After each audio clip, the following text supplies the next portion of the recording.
And three, two, and one. Okay.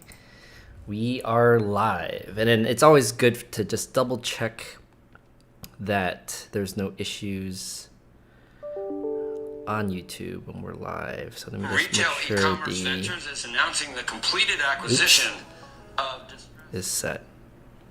Okay, looks like we're good. We're live and we're all set. Okay, all right. So welcome everybody to the weekly live stream where I answer, all the questions that get sent to me. Thank you guys all for tuning in. And then just as a reminder, if you want to leave questions for future live streams, there's a Google form in the description of all these videos. Make sure you submit your questions there, as that's the priority of questions we usually answer, followed by all the other social media platforms.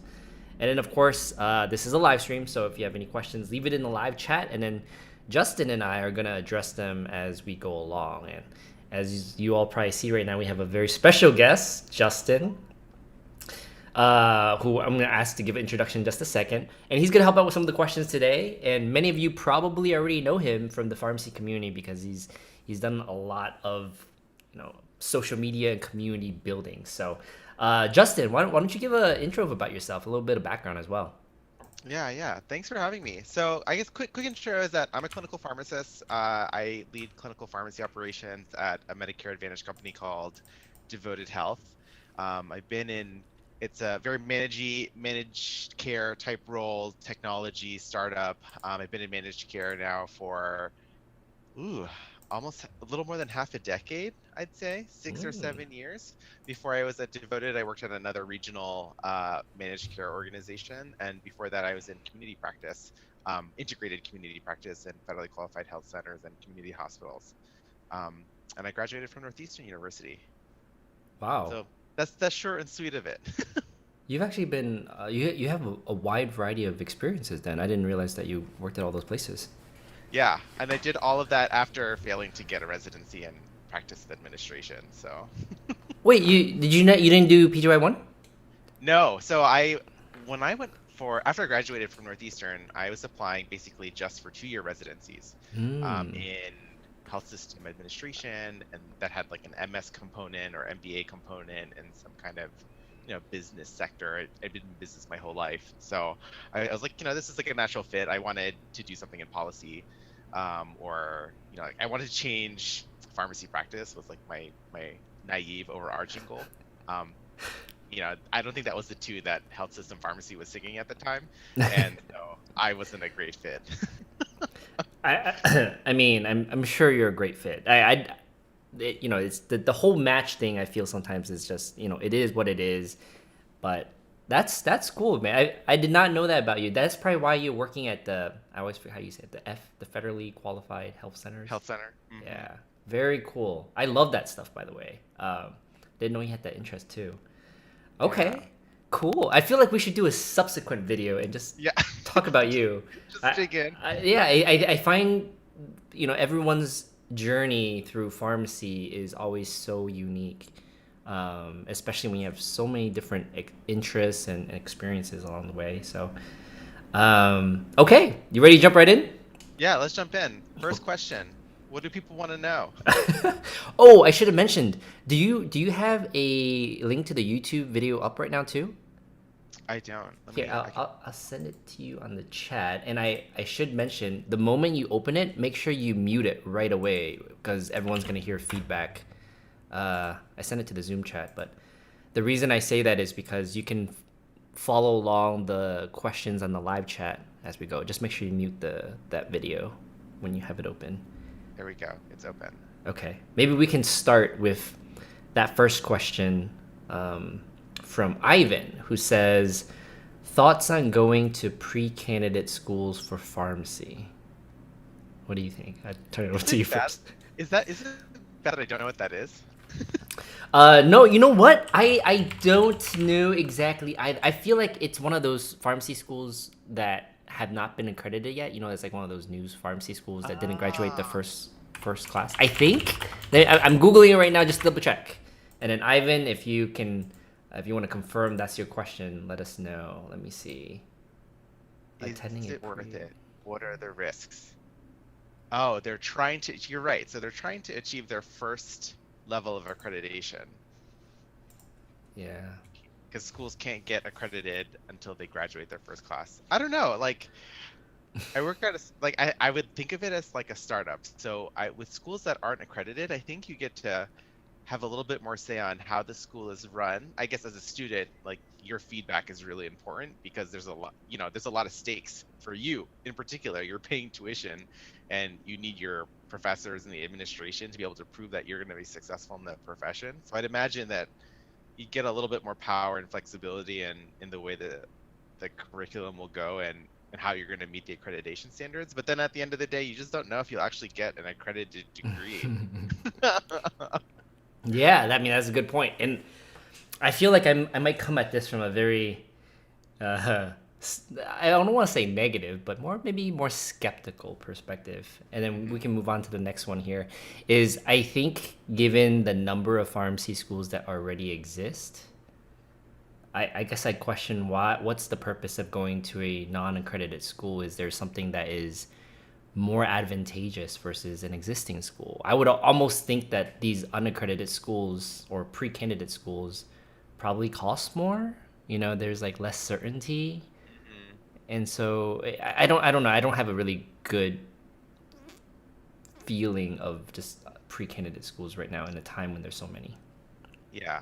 Like I don't even know what the track record is. I would say if I was in your position, Ivan, and you are looking at going to your pre-candidate school, like look at the past 5 pre-candidate schools and how they're doing now that just went from pre-candidate to accredited, and see if they're doing any better than the rest of the landscape of pharmacy schools. And that should give you a good idea about, where those students are landing and if that school is actually uniquely different. I appreciate your positivity. You balance out the negative side and my thoughts. You have a very reassuring thing. So Ivan, I hope that answers your question. We'll leave it on a positive note because I feel like I'm probably a little too negative here. I was gonna go to the chat, my list of questions that I have, but it looks like the live chat's got a few more. So there's one for you, Justin. How important are SQL skills in your career? Huh. I would say in my particular career, not super important. I will say if you're looking for a data job, I'll talk about my company specifically. If you're looking for a data job at like my company, you have to have solid SQL skills. Like the data is just not there for you to access if you don't have that. I would say as in the industry, that's probably now kind of like a minimum that you have a basic understanding of SQL. Um, Anywhere from like intermediate to early intermediate to get your baseline entry level data position. I could be wrong about that, but I feel that's my pulse on the planet. Can we plug you real quick? I think you just mentioned earlier that you did a podcast just like what is it yesterday or a couple days ago with Tony? Yeah, but I don't think the episode's out yet, so I can't Oh, really... Yeah. wait, what is it about? And do you know when it's gonna release? When it's gonna release? I think it's releasing next month. It is Oh, about kind of like what I do in the technology sector, perfect. specifically in healthcare technology, being that Devoted Health is a technology focused company. Okay, yeah. So I'm sure a lot of folks here are interested in what you do. So make sure you tune into that next month. Yeah. If we don't get more, we're probably gonna get a couple more questions asking about your roles and your responsibilities too. But we Yeah, want to not deep to dive plug into. myself, but it's a really good listen if you're looking for a job in technology, but aren't looking for a job that requires technical skills. Because I think whenever people think about technology companies, they're like, oh, I need to know R, I need to know Python, I need to know SQL. That's not true. There's a bunch of roles that support the people with the technical skills too. You need a good mix of everything. I think that's reassuring to a lot of folks that, like the chat right now, that are looking for jobs in the tech sector. Okay, maybe I feel like I don't want to ignore the chat. But, yeah, let me go to the compiled questions first because there is a lot of compiled questions that I have. So this one, let me know if you feel like, let me know how you feel about this one. So it's a very direct question, and I feel like I get a lot of mixed thought. I get this question quite often, and a lot of people have mixed thoughts on it. And the question is very simple. Do you think a master's degree in health informatics is worth it for individuals that are looking to go into informatics roles? in pharmacy? Hmm. And maybe I'll add a little bit of context here. So Yeah. there's this person that's asking actually comes with some unique background. So this individual has actually gone through a master's in health informatics program, and now is about to finish it. And he was all for it just 2 years ago before he started, but now he's not sure anymore. And the reason why is he says now he's talking to a lot of recruiters. It seems as though those recruiters are looking for individuals with experience despite having a master's in health informatics.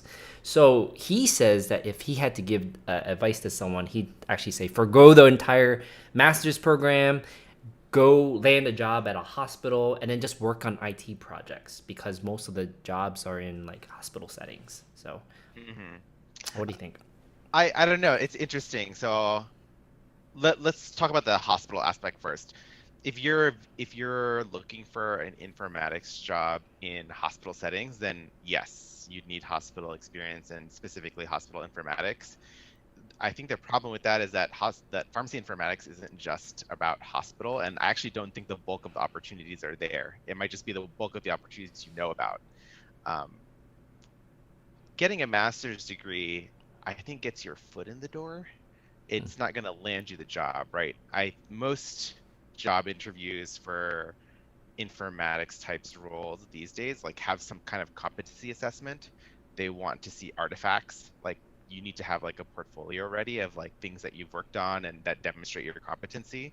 And then people are also really interested in the way you think.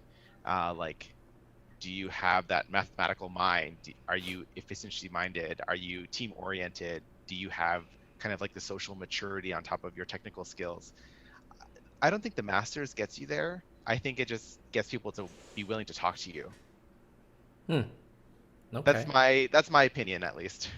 Do you think that if someone applied to a position at your company, that a master's would be advantageous if they didn't have any experience? Let's say this person actually is in retail, so they have no experience in informatics or technology or hospitals, for that matter. So if someone had a master's in informatics and was applying to a position in your company, what do you think about that? Um, Would you give them an interview? Less inclined, more inclined? Like what? I think it gets you to page two of the resume. Like, okay, yeah, if you push education first, like, oh, you have a master's in informatics, let me just keep going, rather than like the person who, has like just 6 months of experience and maybe just has their bachelor's or just their PharmD. Maybe I don't go to page two, but at the end of the day, I'm probably looking for harder skills, like you've you have proven technical skills or that you have a certain level of experience in a certain type of organization. And then if you submit artifacts, like I said, like if you can submit an analytics project or some kind of portfolio of some of the deep analyses that you've done or the something that demonstrates your aptitude, I think that's what gets you a little bit further in my eyes at least. And I think that's what works for my organization. Okay. Yeah, so I think that's excellent. I think that aligns with my whole philosophy on master's degree in informatics in general. And I'll say 2 points. The first point is that I think it's very hard to quantify whether a master's degree is worth it. Like worth it for what? In terms of monetary return, in terms of like you excelling in your knowledge of informatics.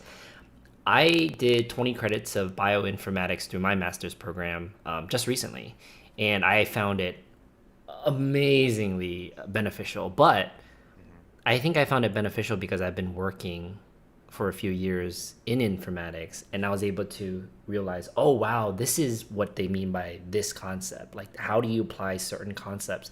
And I think that's almost true for many masters. It's almost better to work for a few years, like in a particular area, and then do a master's. I feel like it really, ties it up. So that's the first thing.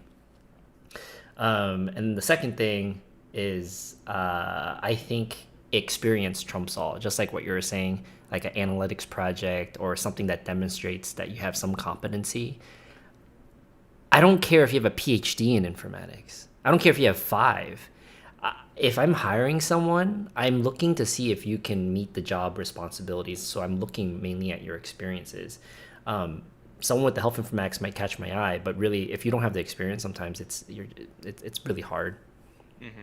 Yeah, I mean, let's just look back at pharmacy, right? Like you graduating with your doctorate in pharmacy really doesn't mean anything once you're in the real world. Like that's the bare minimum. Like congratulations, you got your degree. You're back at the bottom of the totem pole. That's a very unfortunate reality. I thought you were the positive guy. But it's a great pedestal to start on. There you go. There you go. But yeah, you do need some way to differentiate. I think it's very important nowadays to differentiate yourself because it's hard out there. It's a rough job market. Yeah. Okay. Well, hopefully that was helpful to that individual. Let's go back to the live chat since it's like there's a lot. So Nico Power, P2 at TAMU College of Pharmacy, and they're interested in informatics. Any advice? I feel like he just got a spoonful from us on this. Well, I don't want to dive too deep into like some of these questions because I'll always plug a great resource here, and maybe if you have any you want to jump into. Hmm. Two things. One, again, selfish plugs here. Pharmacy informatics is very broad, and it can be very overwhelming. Pharmacy Informatics Academy, we have a free 2-hour course that can kind of expose you to a lot of it at once to kind of give you an idea of what it's like and whether or not you want to pursue it. Just go to the website. I'll post in a second. Check out the free course. Check out the free resources. And then the second I always plug is Tony's Pharmacy ITME podcast, just because there's a plethora of individuals that gets interviewed and share their experiences about informatics. It's a great. That's always the first advice to getting into anything is to just learn about it. And I think those two places are excellent ways of doing that. And the unplugged version of that is that if you want to get into any profession, particularly a specialized one like informatics, you just have to be able to speak the language first. Otherwise, most of it will just go over your head. Yeah, there you go. Looks like they said pretty much. Okay. Plugged. Plugged. Oh, okay. This is a fun one. Do you have a couple of board certification? A few, right? A few board certifications. Two, yeah. I thought about getting a third. Oh man. Okay. Well, this. Painful. Wait, which ones do you have? I have BCPS, and then I am also board certified in geriatrics. And what do you think about getting your third one in? My third one, I was thinking about getting it in ambulatory care. Because like Wow. part of what I do is I don't have as much direct patient care that I did like maybe a year ago. I talk to a few select members that I've kept in touch with and have a strong relationship with. But like now I run programs, mostly telepharmacy programs where pharmacists are doing kind of ambulatory care work, right? Chronic care disease management, longitudinal, short-term case management, doing the things that I think ambulatory care pharmacists do today, chronic diseases, making drug recommendations, working with primary care. But I actually think that managed care is the best version of ambulatory care, and so that's what I'm convincing myself of. To do. I'd love to dig deeper into ambulatory care because that's literally what my team is building out right now. Yeah. No, it makes sense. I feel like I want to follow up with you on that whole thing, but that next question is perfect for you then. So maybe answer that question, and I'm going to ask you a question. So Mohammed says, how important is the BCPS certification, and how can I prepare for it? Yeah. Some jobs require pharmacotherapy specialist board certification. So if you're looking for one of those jobs, and most of them seem to be in the hospital, then yeah, definitely get it. It's not a requirement, I'd say, anywhere, but board certification from BPS, not any other board that has board certifications, it's a badge of competency. So I think in general, the industry believes that if you are board certified, that you have more than just entry-level skills. Like you have a mastery of some subset of pharmacy clinical skills, and that goes a long way. Like people are willing to at least talk to you. I know for me, it definitely catches my eye just because I know how hard it is to get board certified. I took both of my exams in the same year. Oh Uh, wow. yeah, it was a boon. Can I ask you how? Well, yeah. What year did you take it? A couple two years ago. years, two, Oh, 3 years ago, fairly 3 years recent. ago. Okay. hmm Did you think it was like on a scale of 1 to 10? How difficult did you think it was? BCPS I thought was pretty difficult, maybe like an 8. Okay. BCGP I thought was a little bit easier, and that might just be because I was a little bit closer to geriatrics. Okay. I'd say that one was like a 6, 7, maybe 6.5. I'd say Wow. 6.5. 8 out of 10 is pretty high. Okay. Yeah. Well, Mohammed, the second part is like, how best to prepare for it? How best to prepare? Brian, are you board certified now? I'm board certified. But it's Okay. been a while now. I got mine in 2016. Okay. Well, I didn't go through residency, which is like one way that you can qualify for it. So I just qualified based on years of experience. I prepared by getting the ACCP outlines. Like those are the best. Get Yes. the pharmacotherapy outlines. That's like 80% of the material right there. And then I also took a bunch of random quizzes online. So there's one by MedEd 101, I think it is. I forget, his name's Christian. He Oh, I makes heard of him. Yes, he makes test Yeah, yeah, questions. yeah. They're a little bit easier than the exam ones, but they do get your brain working. So Huh. if you need an easy win or a quick win, start with his test just to gauge your knowledge. Um, and it's good quality content. And if you bomb that one, then it kind of tells you that you really have to study. Um, yeah.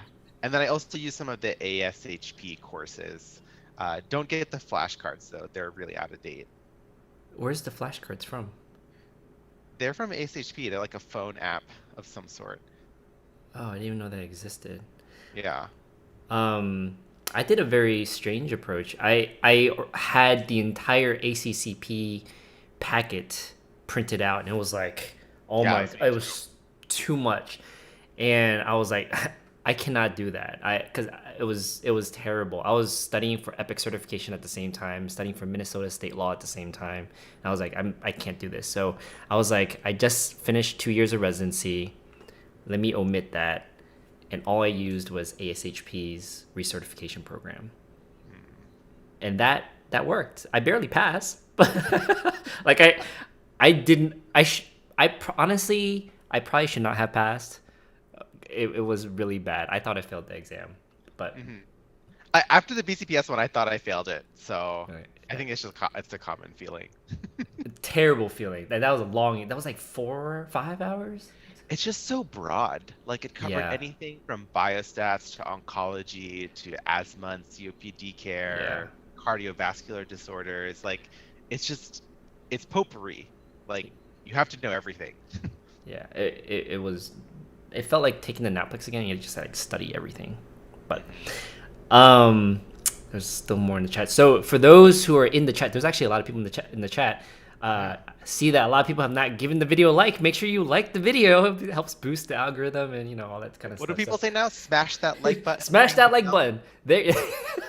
Yes, please do that. We all like it. That the YouTube algorithm likes that. Okay, let's Yeah. see if there's any more questions on there. Who says no? Oh, there's a lot of questions. So Ivan says thanks. Tony says not ready yet. I was like, You ruined the I surprise. ruined it. Now pressure edit it back. My bad, Tony. All right. Mark Galang says thoughts on App Academy. Is I that don't. another one of those cram schools? I don't even know what App Academy is. I think I think it's a cram school for engineering coding. Yeah, it's another coding boot camp. Oh, it's a coding Um, boot camp. yeah, I'm Oh. actually a big fan of coding boot camps. Oh, why is that? I love the short sprint of just concentrated learning and you walk out with some baseline knowledge that, you know, gets you a position somewhere. I mean, there are some boot camps that I think are better at placement than others. So I don't know how App Academy poises its students for success afterwards. But I've seen boot camps that guarantee placement for you, or they don't make you pay tuition until you have placement or you've achieved your goal. But I do like the forum. Like, I don't think people have the patience or even the time these days to go to school for a year or two to learn a new skill. And coding boot camps give you that in like what, 8 weeks maybe. So you've seen a lot of success that come out from those coding boot camps. I can't say that I've personally seen a lot of success from those boot camps. I think in premise, I like the idea. Gotcha. Yeah. I'll tell an interesting story. To Mark's question here, I don't know anything about App Academy. I'm assuming coding boot camps differ, just like what you're saying. Maybe some have good placement, maybe some are better than others. I'm sure there are better ones than others. It's not all on the same level. Yeah. But a fun thing, I have a friend. I'm going to try to be as vague as possible in case he doesn't want me to share. But I have a friend that is a pharmacist that actually did 2 years of residency in informatics, ended up doing a very prestigious coding boot camp, and now he works as a software engineer at I think it's like first or second startup. Nothing to do with healthcare. But he says, I mean, it was great. I don't remember how long it was, just a couple weeks. Very worthwhile, and teaches you the hard skills right away, and you land a job. So I think it's really cool as well. But that's the extent of my knowledge. Yeah. Oop. I think you're lagging a little bit. Justin? The recurring theme for me is that, like, at the end of the day, if you have the aptitude to learn the skills, or you already have them, and you're just, oh, am I still here? You're here. You got like a 10-second delay. It's a little laggy. I hear you. Your video Okay. you're oh, wait, I think you're back. Are you back? Am I back? Oh yeah, now there's like two. There you go. I think you're no delay now. Okay, perfect. Okay. The bandwidth in this neighborhood is not perfect. Oh no, you're good. Well, actually, what geographic location are you residing in? Yeah, I'm in the Northeast, north of Boston. Oh, nice. Very nice. I visited Maine recently. The lobsters up there is amazing. Okay, so let's see. Let's continue. This actually went by really fast. Usually these are just 30 minutes long, but maybe we'll just go a couple minutes over today. Dave, I think you might have froze again. I see. Did you freeze on here? I think Justin may have froze. Oh, can you hear me, Justin? It's definitely a little laggy. Justin? Oh, Justin is off video. Justin? Says you're talking, but I can't hear you. Hey. There you go. I just heard you for a second. Pooping out. Yeah. Can you hear me? Yeah, I can hear you. Okay. Yeah, my computer's it's telling me to stop abusing it. Well, that's not really nice to abuse your computer. Oh my goodness. It's okay. Oh, there you go. I'm back. There you go. Okay. Let's jump on these questions for a couple more minutes, and then we're probably gonna call it soon. I didn't even get through a lot of. There's so many other questions.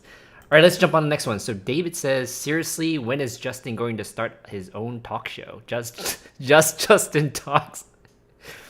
I like it. I can't even get onto Clubhouse. Do you not have an iPhone? No. Do you have an iPad? I have.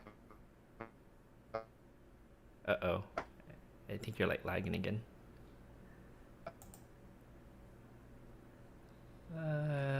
Lagging a bit, Justin. I don't have an iPad now. Oh, you don't have an iPad. Okay. Well, why don't we can just keep audio for now if the video is very laggy. Okay, How's that? that works for me. Sorry Okay. about that. No, you're good. People are interested in your thoughts, so we're gonna we'll give them we want people to hear your voice. Okay. So okay, next. This is our pretend clubhouse then. Yeah, there you go. Let's see. Pharmacy Informatics Academy says, does working at a startup tech company involve long hours and limited vacation? That's a question for you. I will say startup gives you the opportunity to work as hard and as long as you want. Um, Take that for what it's worth.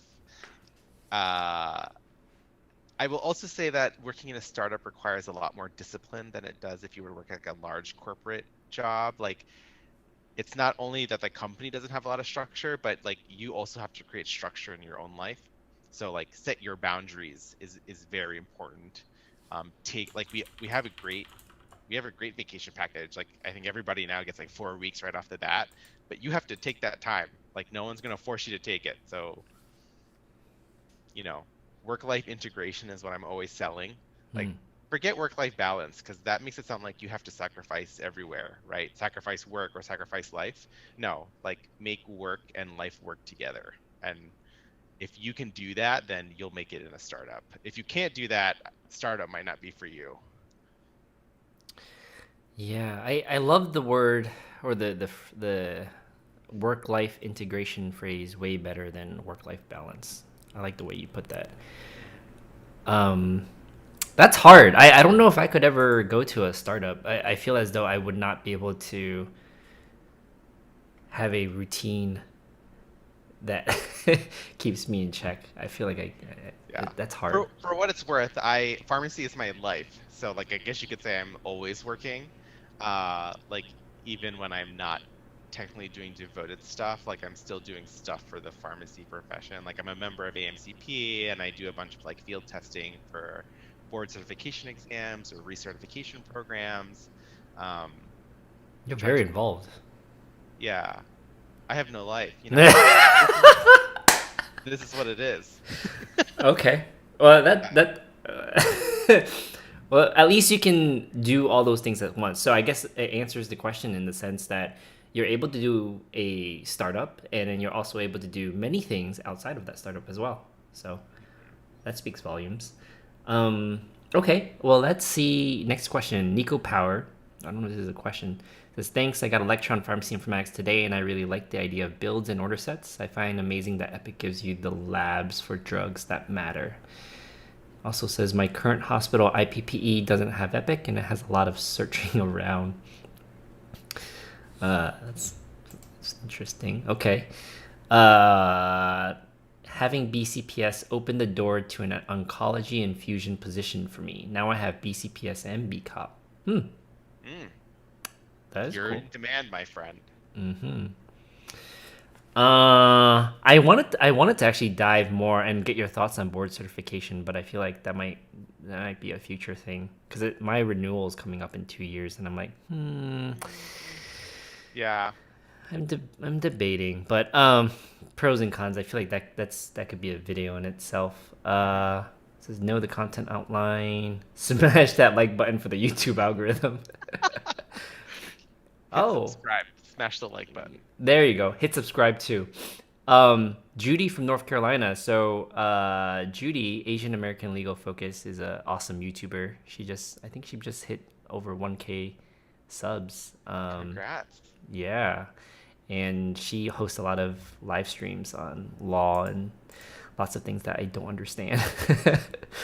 But okay, why don't we do one more question and then we're probably going to wrap it up. We try to keep these short.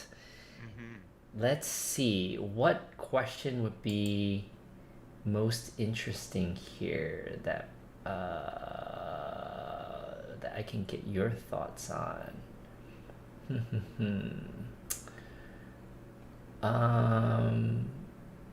Here, maybe I'll end on a very So much pressure. difficult question.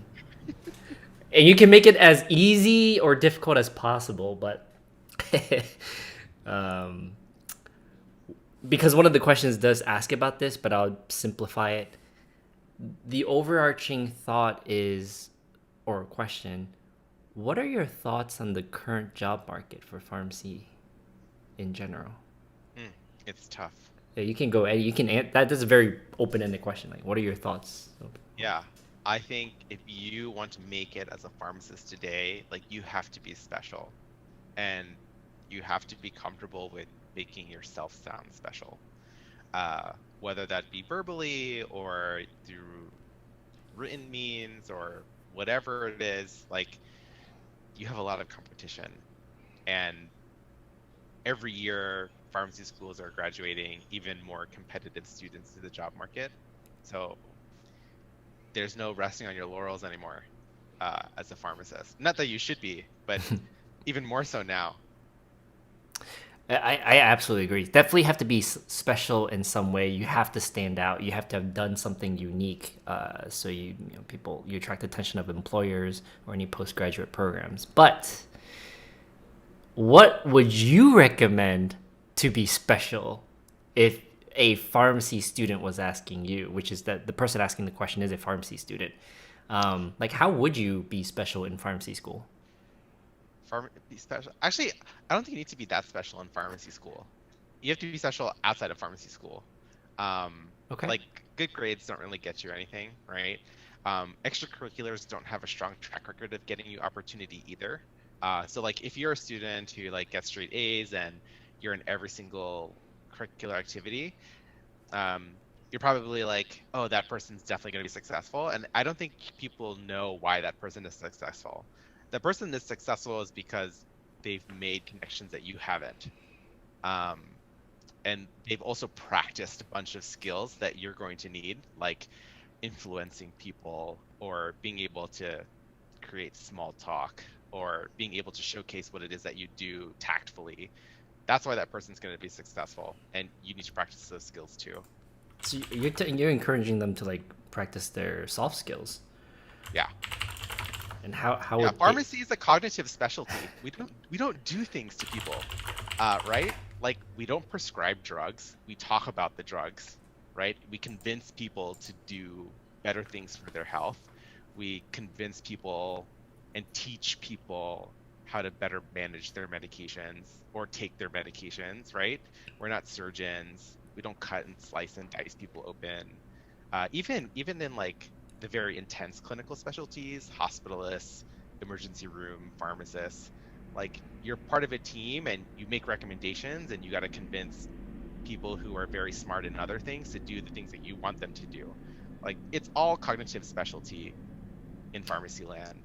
yeah. You have to know how to communicate your thoughts and be convincing. You know, this is probably the most I've ever interacted with you, Justin, and I have to admire that you have a very it's obviously you have really good soft skills. Like you're a really good communicator. So, how would you recommend to students to develop those soft skills? Like how can they be like you, Justin? That's what we How want to to be know. like me? If you want to be exactly like me, then take ballroom dancing. No joke. I used to be a professional ballroom dancer, and I treated a Professional. lot of. Yeah, I worked for Arthur Murray for 2 years as a specialist. Um, Thank you, Linda. Uh, so I taught new students, and like I actually wrote about this in my pharmacy school essay when I was trying to get admitted for pharmacy school. Like people come in to the dance studio, and some of them, yeah, they just want to learn how to dance, but a lot of them really are coming there for something much deeper. They have social anxiety, Huh. they lack confidence, they want to be able to move with society a little bit smoother. That's kind of like really what dance school teaches regular people who are not looking to learn the technical aspects of dancing. They're looking to be socially lubricated, if you will. I like that word. Socially Yeah. lubricated. Nice. Nice. I like it. I did not know you have the background. I actually have done traditional ballroom dancing when I was little too. Not Mhm. professional though. Yeah. What's your favorite? I love the cha-cha. Like Cha-cha. the Nice. best. Yeah, my favorite. I used to be like very big on salsa, like a lot of Latin dancing, bachata, merengue. But I also did like the classical stuff, right? Waltz, Yeah. Viennese waltz, foxtrot, blah blah blah blah. How many years did you do ballroom dancing? Just 2 years. Wow. So you did a lot in those 2 years. Yeah, I even took like the national like mid bronze level exam. It's like the SATs for ballroom dancing, Wow. 4 hour exam. People You like critiquing you. you don't do it anymore? No, I had You should get always back thought into it. about going back, Yeah. but now I'm a power lifter, so Oh. left it all behind. From ballroom dancing to powerlifting. Yeah. Cool. It's good to diversify. As they would say, as you using your own words, the people are watching, this is how you socially lubricate. You ballroom dance and do all the powerlifting. That's awesome to have different hobbies. I don't do either of those. I wish I could. Yeah. Okay, well, we are 11 minutes past time, but we're just acknowledge the last couple comments, and then we can probably end the live stream. So Diane says, agree on Justin's own talk show. You should consider this, Justin. I don't know. Do I have a life? Do I have a Facebook? No, I mean, as much as we're making jokes about this, I actually think you're a very interesting individual. It'd be really cool to like hear more about your experiences and even like personal and professional ones. Thank you.